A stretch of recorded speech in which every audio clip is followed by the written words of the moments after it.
simt o durere, ajutor de la tine. Aștept în tăcere când apasă povara și mi-e mult prea greu. Eu în tine mă încred, o Domnul meu.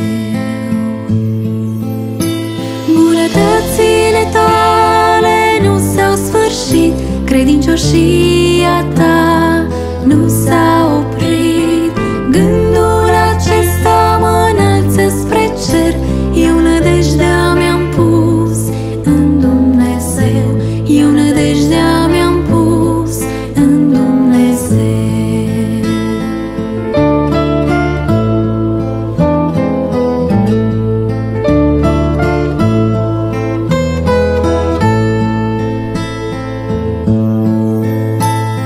A ta îndurare mi-aduce speranță, ea se înnoiește în orice dimineață și credința îmi crește în inima mea.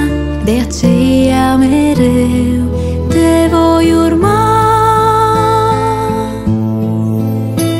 Bunătățile tale nu s-au sfârșit, credincioșia ta nu s-a oprit.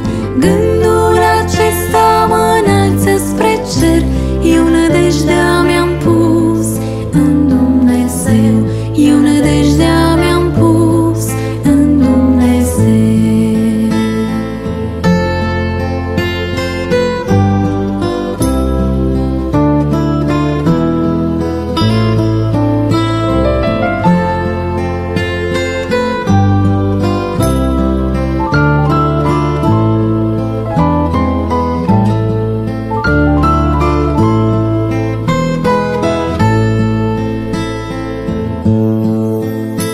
Când mă plec pe genunchi și plin de durere, în rugă primesc atunci mângâiere. Îmi doresc să rămân ancorat doar în tine, tu îmi ești partea mea de moștenire.